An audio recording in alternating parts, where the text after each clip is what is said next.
Hey, thanks for stopping by and checking out this video today. If we haven't met yet, my name is Michelle. I work as a soul translator as well as have Sensate Soul, which is a wonderful place for resources for elevating empathy and also for sensitive and empathic entrepreneurs. So in today's video, we're going to be talking about, it's a pretty big topic, but I'm going to offer 3 things at the end as reminders or ways to be able to handle this topic, which is empathy, reality, so-called reality, and humanity.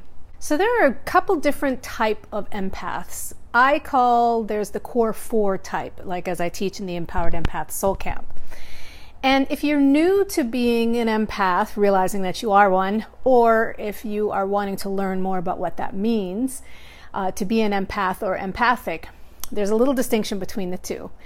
Being an empath means that you, in essence, feel the sentience of something else, another being or another frequency, as if it were your own. So empaths are able to tune into the inner world and feel the emotions, the energies, the moods, sometimes the thoughts as well, the frequency of the inner world of another being.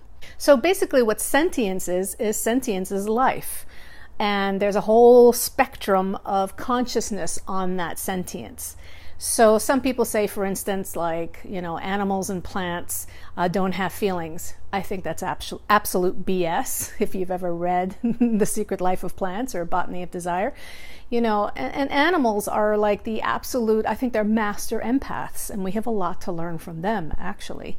But empaths are able to tune into the sentience or the frequency of being, the life frequency, or the frequency of the consciousness of other beings or other things that have frequency or sentience. I know that's a little bit funky, but it's what we do. It's who we are. But then also being empathic can also mean, for those who aren't actually empaths, that you are tuning into and, in essence, appreciating the inner world and the experience of another, their feelings, their emotions, how they perceive life on more of that emotional level. You're seeing it as true for them. So having empathy basically means that you're relating to the influence of somebody else's mood and emotions and feelings. So you're not doing what is called the empathy gap, which I had talked about in the last video, which is that underestimation of what somebody else is feeling or what you are feeling, which is called the empathy gap.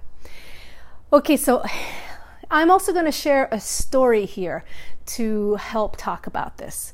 So one of these 4 core types of empaths that I talk about is the soul empath. So there are those who are able to tune into the higher self or the soul self, whatever you want to call it, within others. There's also this whole other realm that some people like to talk about and identify with, which is the star seeds, the indigos, which is in essence a whole grouping of people who believe that they are souls from other planets or other dimensions that are here on the planet to help out, basically. The reason why I'm bringing starseeds and indigos in is because those are usually identified as being very strongly empaths. So we're going a little out there with the starseed and indigo if you don't believe in those things, but to each their own, right? Now, here's a short story I want to share about this. When I had been doing the Soul Translator, which was a name that was given by my spiritual guides to describe the empathic sensate intuitive work that I do as an empath sensate, I had been kind of doing my thing in the process that I would offer others for a while, and just kind of thought it was like, don't know where this is coming from. It's what I do. And in the sense of, it's hard to describe, but there is a certain process that opens up the channels. And then this was last year, so this was, keep in mind, this is after a couple of years of doing the work that I'm doing. Last year, one of my clients sent me this video and said, you might want to check this out. And I was like, okay, and I did. And the trippiest thing about it, it was another channeler. And the trippiest thing about it was that this person was calling in a process to connect to a different realm that was identical to the process that I do sometimes. And it really was like this whole video, this whole meditation that this person was doing was around to be able to access your indigo starseed self. It was an amazing validation about how I do the soul level empathy, because I had never heard of anybody doing what I was doing. And then when I saw that, it was like, wow, I'm not alone in this process, that I was tapping into something that was like, as Jung would say, the collective unconscious. So no matter how you identify how you're an empath, or shall we say, where you came from, or what kind of empath you are, to feel like, oh my God, this human stuff is really like a crap deal. It's really hard. It's really kind of low vibration. It's really tough. And to be human is an intense experience. There's no getting around that. It's the human condition, and being embodied is not for the faint of heart.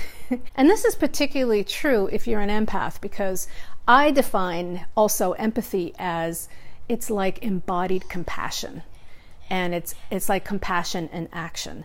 It can be really intense to feel the emotions and energies of everything around you, especially with there being struggle and strife and pain in the human condition, in the humanity of it all. So sometimes there can be like this desire to like escape a little bit of like, well, I'm not really from this planet, or I don't really belong here, or all of this stuff is so sensitive, this humanity is also screwed up, and I got dropped on the wrong planet or in the wrong lifetime.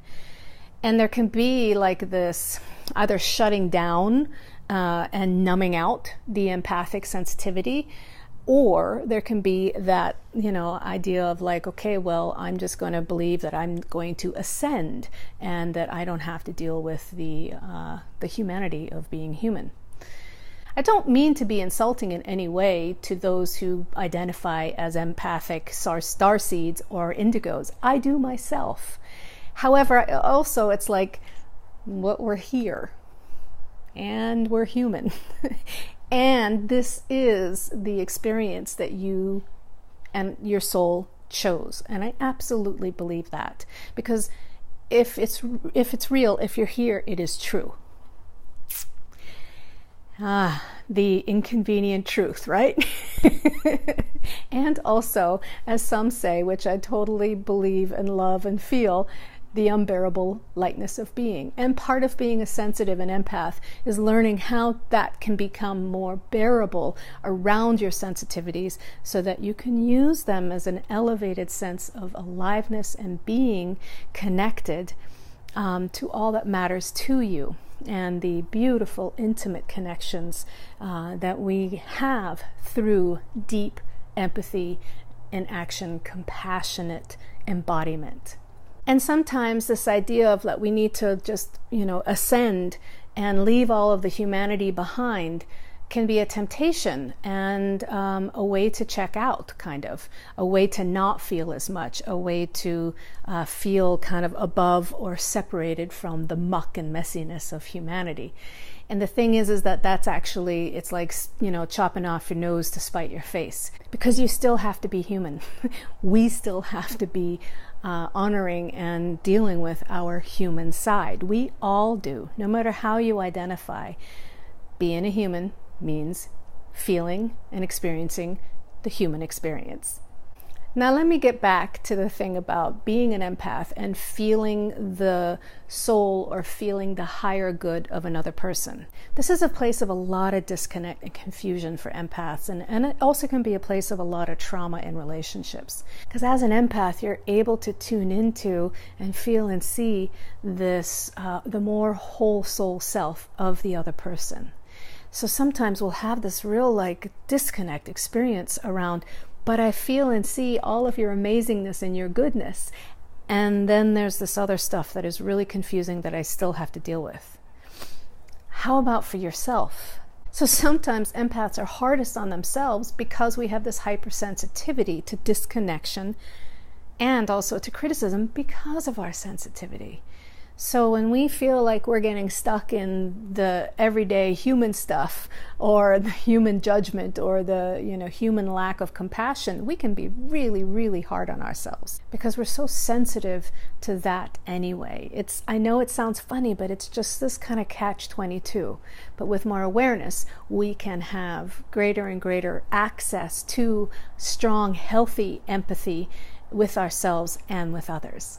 So if you've had this experience of when you feel this disconnection between how somebody is showing you their behavior or choices, or also how you're affecting yourself and feeling like you're like a little bit of a hypocrite, where it's like you feel compassion, you feel sensitivity, but you're not being compassionate or sensitive towards something that you did. Here are 3 tips to remember so that you can handle more of the messiness of your own humanness. The first one is what I call hold up humanity, meaning that sometimes we need to make an effort and intentionally look to see what are the positive sides of myself as a person, as a human, or this other person that I can really rest my laurels on, that I can be reminded of the really beautiful side of being a human.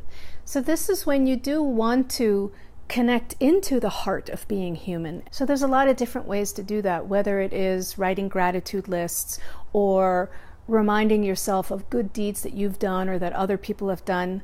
Sometimes, quite frankly, I'll just watch the dodo or an animal saving channel to see all the good works that people are doing. There's a lot of different things that you can find, of course, in social media about good things that people are up to. So this holding up humanity is reminding yourself about the goodness that is possible in being a human, and how it's not really about leaving or ascending or disappearing and avoiding being a human. It's about really embracing what is the positive and good side of humanity and in yourself. So number 2 is all about boundaries.